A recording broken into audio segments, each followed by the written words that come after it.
Hello, everybody. My name is Jacek Bartosiak. Welcome to Strategy in Future. And to my dear audience, as you can see, we have a very distinguished guest, General Ben Hodges, former commander of U.S. Army Europe. Hi, Ben. How are you? Gotcha. I'm better now that I'm able to talk with you. Perfect. We've been friends for many years, for you to know. So, as you see, we have a familiar atmosphere here. But we will talk about things that are not so nice. We are recording our conversation in April 2024. We have war in Ukraine. We have all those questions regarding the NATO eastern flank or eastern front, whether the NATO posture is adequate, whether US forces are adequate, whether the conversation in US strategic circles back across the ocean in US is adequate to the challenges of our times. Let me and you've been for years kind of thinking about that as a U.S. Army Europe commander. I remember we're doing also the project together at SIPA, where we were supposed to deploy across Europe to Suwałki Gap and Baltic states, and whether it was doable, affordable at the time. So we spent a lot of time together thinking about it. What's this? We will talk about war in Ukraine in a minute, but the public in Poland is particularly interested in your assessment whether the NATO posture in the Baltic states, whether this cooperation among the NATO allies, how they are positioned, how they are getting prepared, is adequate to the task, to the challenges of the current era. I think one of the most important outcomes of the Vilnius summit last summer was the approval by the North Atlantic Council of plans for the defense of NATO's eastern flank.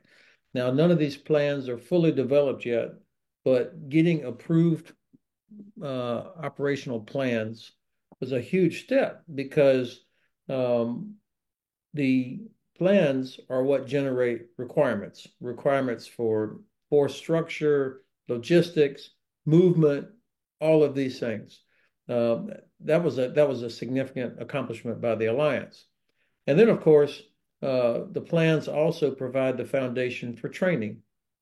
And what Polish, American, German, Lithuanian, British, and other allied forces should be doing is practicing those plans over and over and over and over, practicing where they have to go, what they have to do.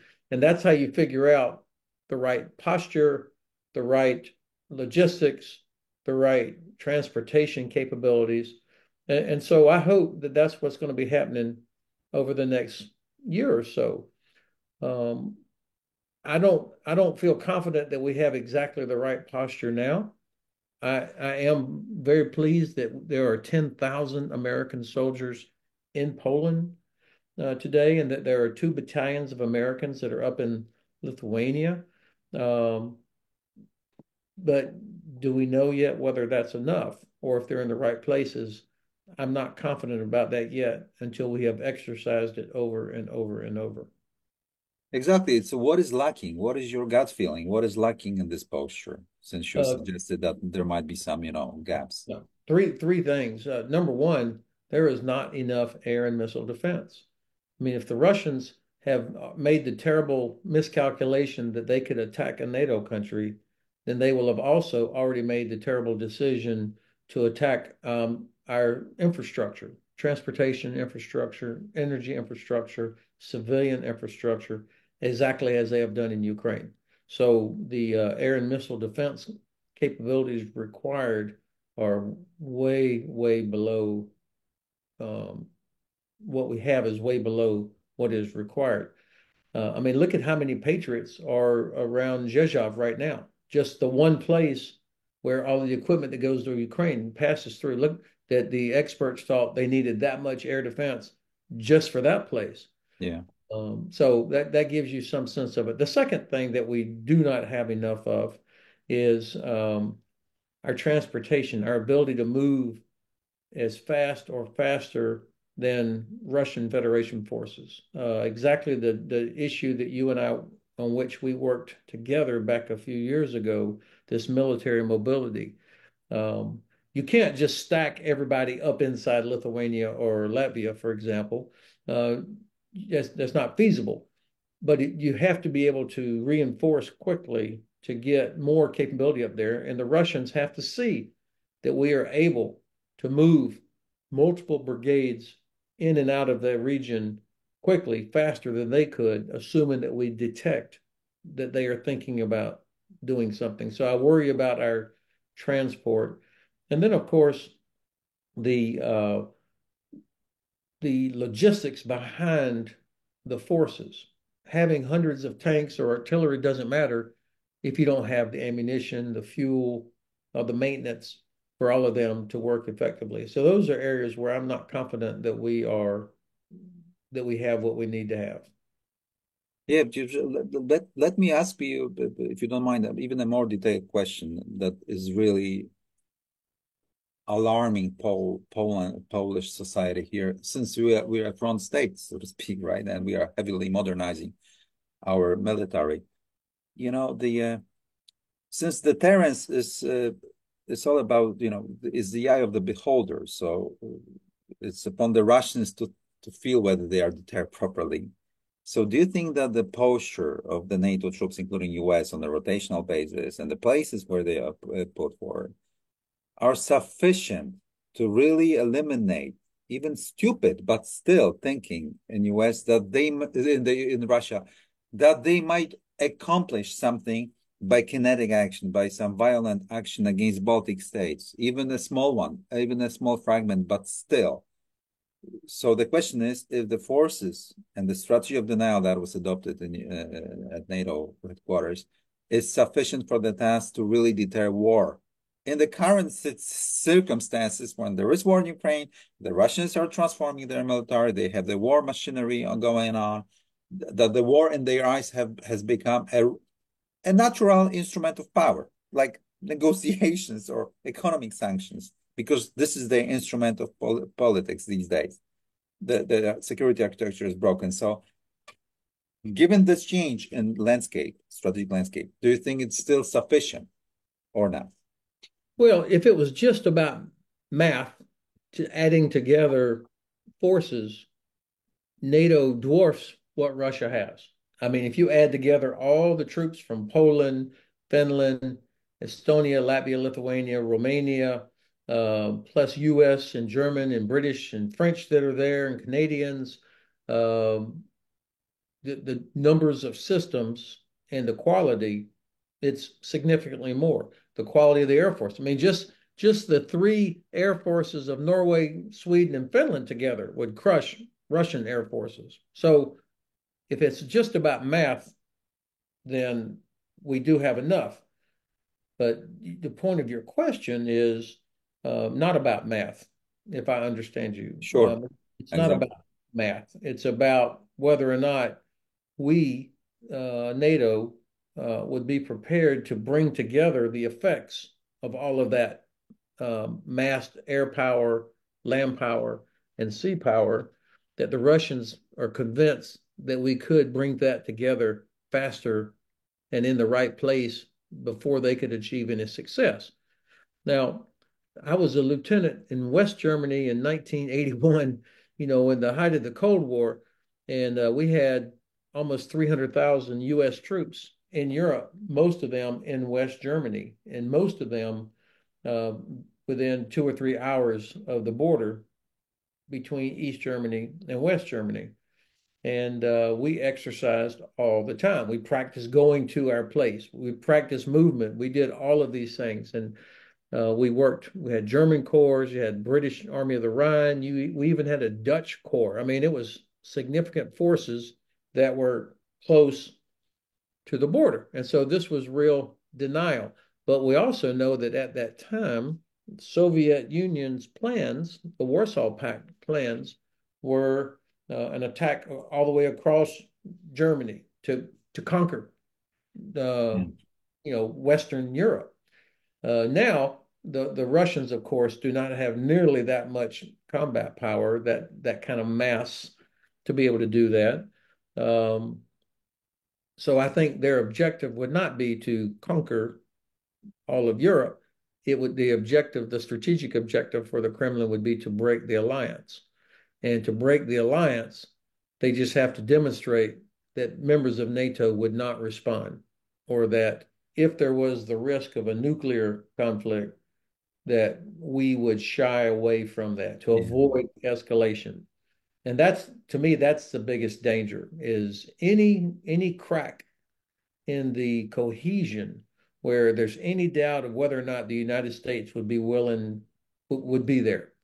And when somebody like Donald Trump says, I told Putin he could do whatever the hell he wants with any NATO country that doesn't pay 2%. I mean, that is a dangerous statement by a former president who wants to be president again. Yeah, exactly. And we've practiced that many times. Looking at the geography of Poland and the Baltic states, there is a major debate in Poland these days that maybe we should move towards the active defense posture to augment, especially Lithuania and Latvia in defense. And for operational reasons, and even maybe strategic reasons, Polish troops should be deployed to Mariupol, to Nizhny Królewskie, and even increased numbers in Latvia and Nadalji, just to reassure our Baltic friends who have been recently much concerned about the inadequacy of, for example, German troops in Lithuania and their lack of preparedness. So Poland is thinking about taking on this role, but still, if you look at the geography, in order to keep the strategic line of line of communication with the Baltic states or the Suwałki Gap, you cannot escape the discussion about screening or protecting Grodno, which is in Belarus, because otherwise your right flank is really undermined. And also the eastern part of the Kaliningrad enclave, Gushev and other places there, because you cannot properly secure and make safe the access to the Baltic states. If you are about to do, as you said, that transport stuff quickly in war or even in crisis. So how to address this, because Poles are really thinking how on the one hand, protect our own capital, and on the other hand, augment NATO and make sure that it works also automatically for us, not only for the Baltic states. So Yeah. this is a very dangerous nexus that the Russians could exploit, and we are looking up to the Americans to really sort it out somehow. All right, look, I'm going to sound like a broken record here, but you have to exercise. You have to practice all of these plans that are being developed over and over and over. That's how you demonstrate capability to the Russians. That when they see that German, Polish, American, British forces are moving back and forth, when Lithuanian territorial forces, Riflemen's Union, everybody comes out, Polish Territorial Defense Forces, when they come out and exercise and actually do it, that sends a clear message to the Kremlin that we're prepared. We spent over 40 years during the Cold War staring across the inter-German border with millions of troops on both sides and thousands of nuclear weapons, and we never had a conflict because it was clear that NATO was prepared. Even though there was a huge Warsaw Pact force, including Polish forces that were very good, we were prepared. And so I think it's not so much about where do you put people, but how fast can you move? What can you do to deliver capability to carry out those plans? Now, I told my Lithuanian friends back in February, I said, you should assume that you may have to defend by yourself for maybe 2 weeks with what's inside Lithuania's border. That would include, obviously, the German brigade, the 2 American battalions, and any other troops that are there. But Lithuanian armed forces, including the regular army, their reservists, the various other militia-type organizations, the society in a worst case should be prepared for maybe even 2 weeks before additional troops could show up from somewhere. Now, the Air Force, of course, will respond immediately, but ground forces um, in a worst case scenario, may take time to get there, which is why this mobility thing is so important. So what I'm saying is that societal resilience, civil defense, local defense is just as important as having American troops or Polish troops or German troops stationed inside of Lithuania, for example. Um, it's got to be a total defense effort. And you have to assume that the Russians are going to be launching missiles at all of our critical infrastructure. Um, of course, there is an important element of um, you used the phrase before, skin in the game, that our allies in Poland should feel confident that the United States has real skin in the game. In other words, we've exposed our soldiers to the risk the way we did in the Cold War when we had the Berlin Brigade. You had thousands of American soldiers were in West Berlin for decades, where they would have been lost or attacked immediately if there was a conflict, just like we had American soldiers along the border with between East and West Germany. So I think there's a real argument to be made from a deterrent standpoint that American capabilities, American troops, should not be restricted or held back from being positioned along much further to the east, assuming that they are properly integrated into Polish forces that are also there, which is not always been the case, and also that it's in accordance with the plans. I mean, wherever they are should be best suited to carrying out the plans that have been developed, practiced, and agreed. Yeah, I would even argue further to the benefit of the American grand strategy and the cohesion of NATO that if the Americans started to station, more to the east and to really deter from war happening, the Poles would be much, more relaxed and easier to deploy troops to Lithuania and Latvia in numbers to reassure allies in the Baltic states and to demonstrate cohesion and Mm. solidarity and to keep the Suwałki Gap open and to really create a protection umbrella. And we have the numbers, so especially that we are transforming the military. So I think that would have a self-propelling effect on NATO cohesion if that were that. Yeah, I'm not disagreeing with you. And I think what the alliance has done by having UK as the framework nation in Estonia, Canada as the framework nation in Latvia, and Germany as the framework nation in Lithuania, just like the US is for EFP in Poland, you have this integration of many different nations in the most vulnerable parts of NATO's eastern flank. And then even in Romania, now you've got, in addition to thousands of American troops that are there, you've got a French brigade and so on.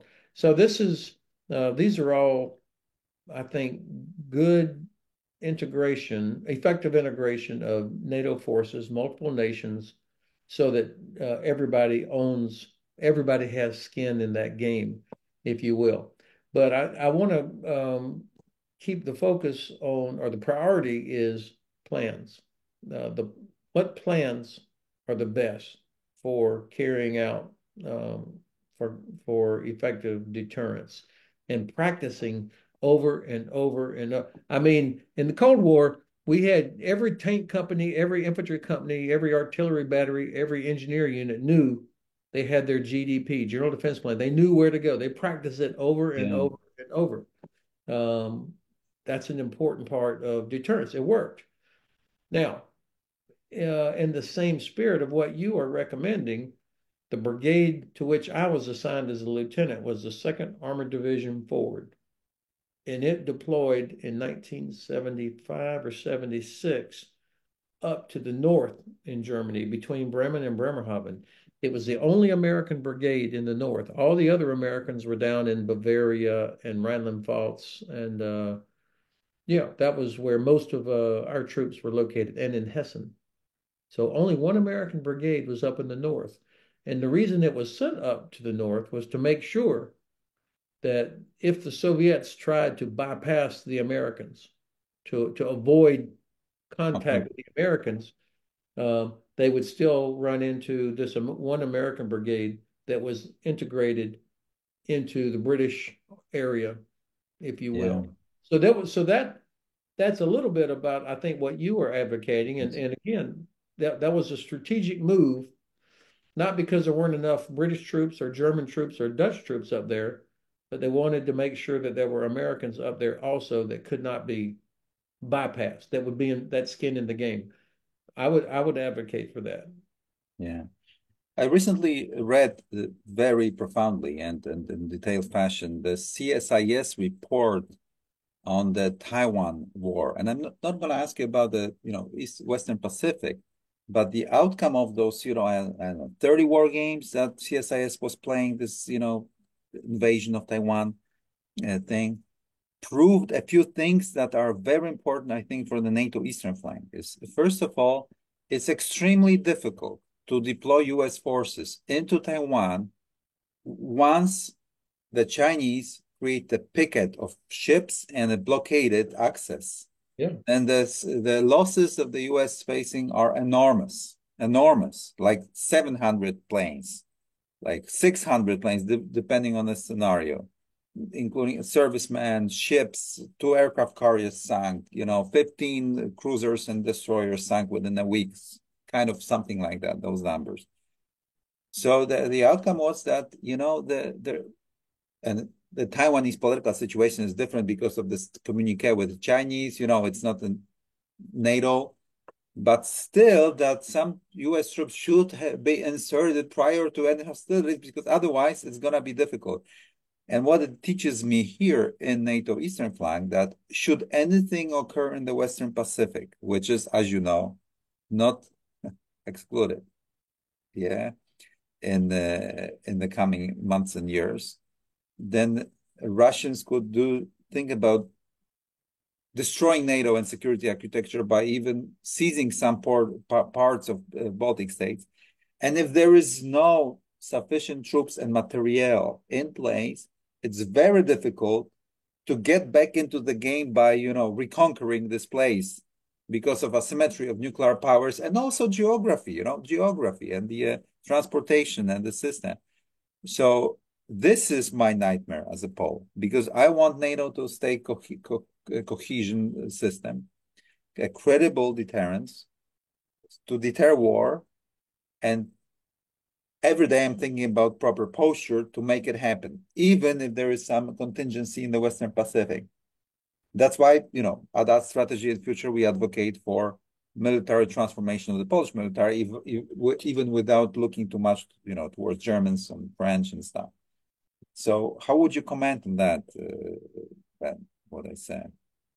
Well, if you go back to basics, uh, deterrence is about having capability where your enemy thinks, if I attack Poland, I'm going to fail, or I'm going to be destroyed, or I'm going to suffer such losses that it's not worth it. So, I mean, that's the whole theory of deterrence, is to convey that capability. So you have to demonstrate the capability, and you also have to demonstrate the will to use the capability. So there cannot be any misunderstanding.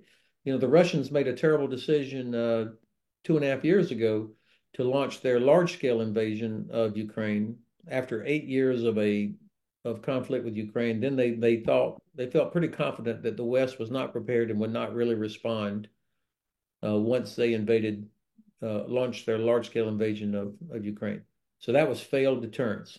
They were sure that we would not respond because of our past failures in Georgia and Ukraine in 2014, in Syria and other places. And of course, we were a disaster coming out of Afghanistan. Germany was still building Nord Stream 2. Macron had said NATO was brain dead. That Yeah, was deterrence. Okay, so now we don't want that to happen again.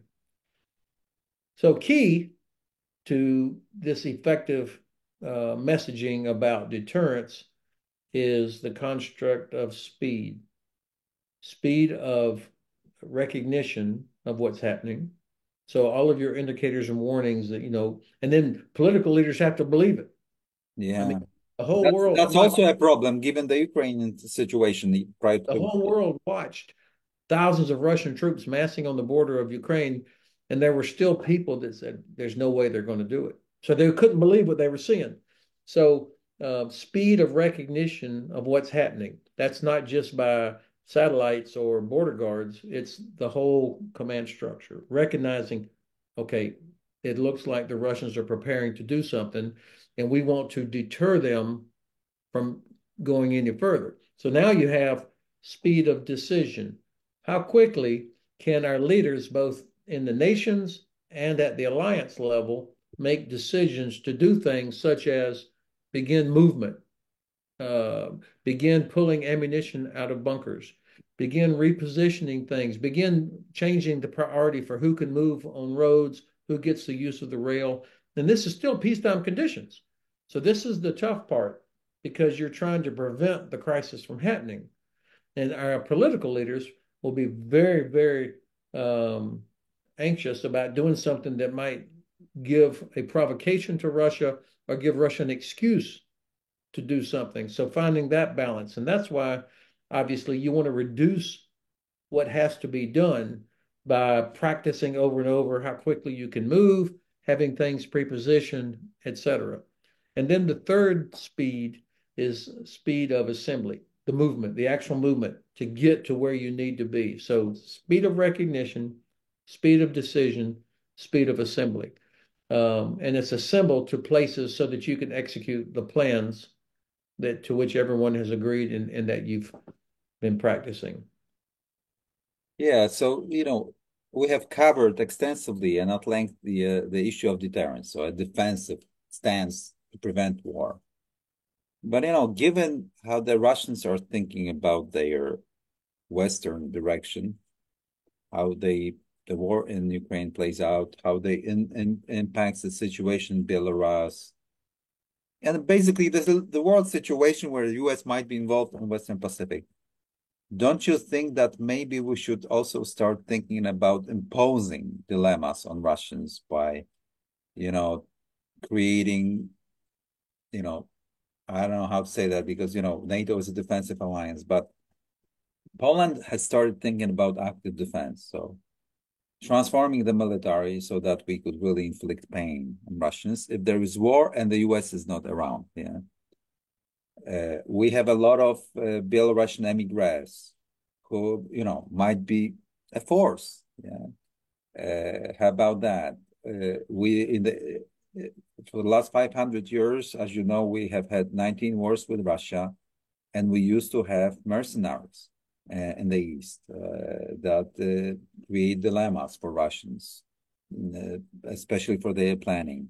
We have our Ukrainian friends, and of course, my question pertains also to their prospects. What do you think that will come out of this war? What's going to happen soon? We are very much determined to keep them alive, but it's not about Poland to make it happen on our own.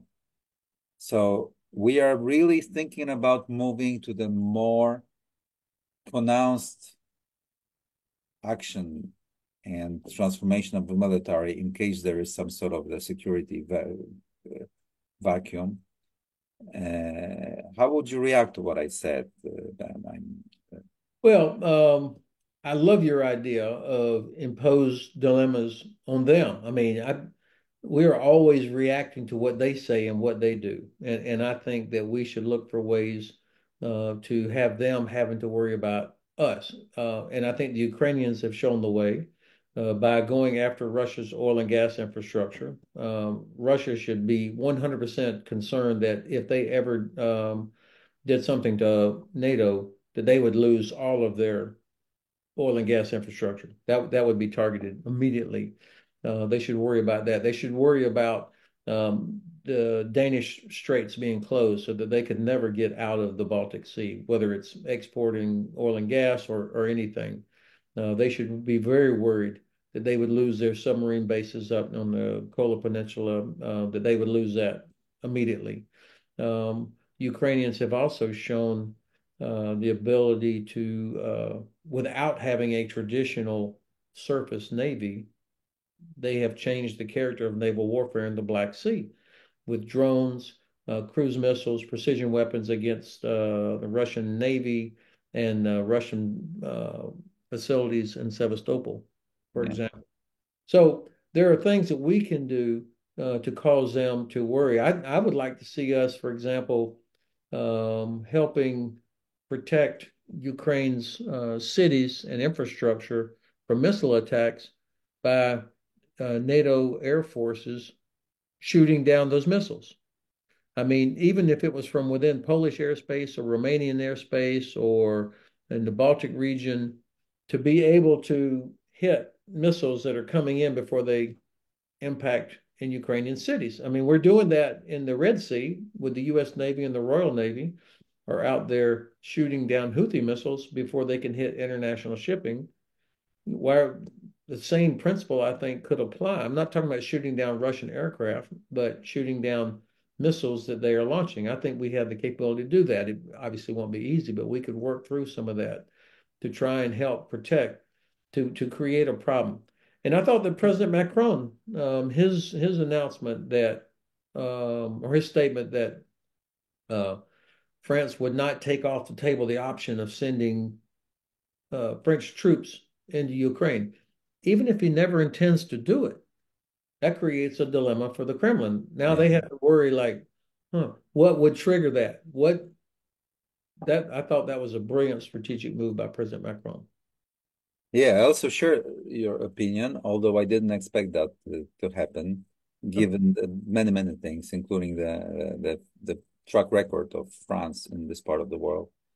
Uh, how do you think Ukraine is faring now? I mean, what do you think? What are the prospects of war?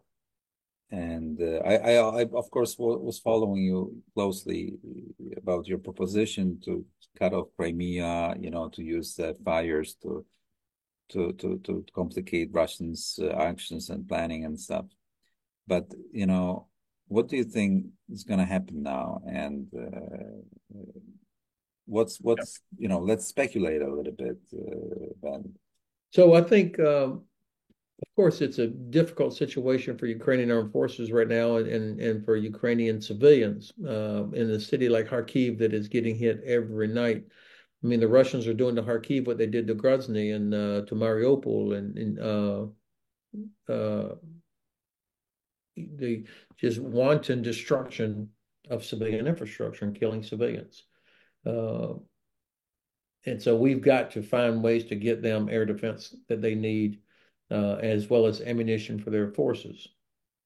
Now, there's a lot of ammunition out there. This is about political will. The U.S. is failing to do what it should be doing, but there are European countries, the industry of Europe dwarfs Russia's industry. There's no reason why European countries cannot be producing and delivering ammunition and weapons. This is about political will.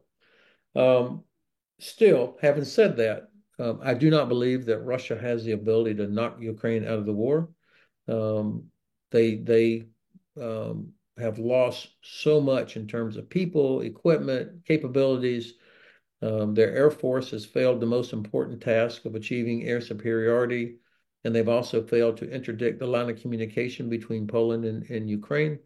The Black Sea Fleet, about a third of it is underwater now, and they're having to pull out of Sevastopol to some extent because of what Ukraine's doing.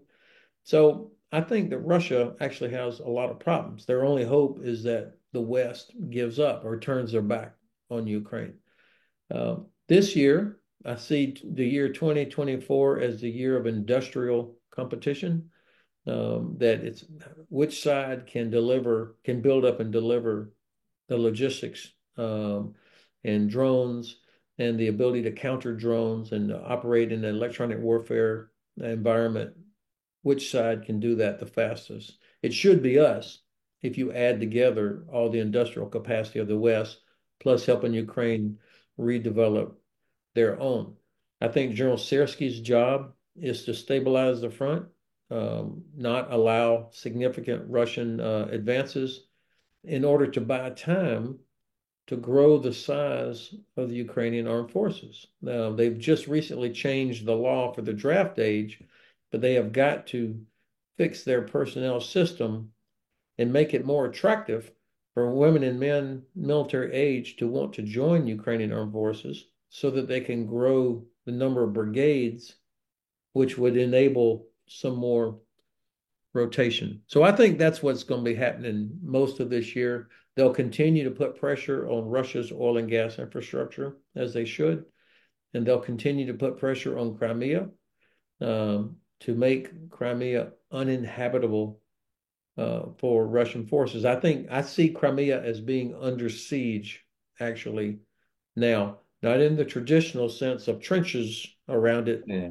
but through the continued destruction of Russian ships that protect the Kerch Bridge, the continued destruction of the LSTs that would be used to bring logistics across Azov Sea, and the continued destruction of facilities on Crimea. So I see Crimea as under siege. Okay, so I have the last question, Ben, in our conversation. Highly speculative and moving, futuristic. Let's assume we are in February 2025, less than in a year's time. So where will we be there at that time in terms of the US elections? And I don't want you to say whether Trump's going to win or lose, but basically the mood in US, Yeah. in strategic matters, Well, domestic situation, and also Taiwan, China, Russia, war in Ukraine, Europe as a cohesion or not cohesion system. What is your take? What do you think about it? Jacek, you're a historian, and so I'm going to give a historic example of what should be happening. Mhm. In December 1941, the U.S. Navy lost half of its ships in Pearl Harbor after the Japanese attack. Great Britain had been at war for almost 3 years with nothing but disaster against the German Wehrmacht and against the Empire of Japan. So there was no reason for any optimism in Great Britain or in the United States. So Churchill comes, and by the way, most Americans had no desire in the 30s to get involved in a land war in Europe. Zero. And so Churchill comes to Washington in December of 1941. U.S. Navy ships are still on fire in Pearl Harbor. Um, and they start what became known as the Arcadia Conference. And during the period of time that Churchill was with Roosevelt, they made the strategic decision of Germany first. That even though Japan had attacked Pearl Harbor, and most Americans did not want to get into a war in Europe again, these two leaders made the strategic decision that Germany had to be defeated first before they could defeat Japan, because they couldn't afford to lose Great Britain from the war, not just because they needed to be able to launch an invasion from there, but also you needed Great Britain's empire of forces. So important strategic priority. And then that meant Roosevelt had the political courage to say Germany first. And then these two leaders were able to explain to their population why, what the threat was and why they had to do this. And it worked. The Congress supported it. The defense industry got going.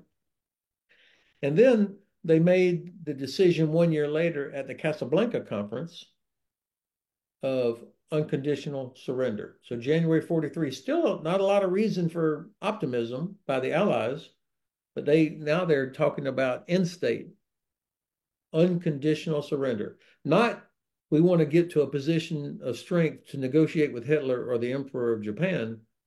Unconditional surrender. We're going to fucking crush Nazi Germany and Japan.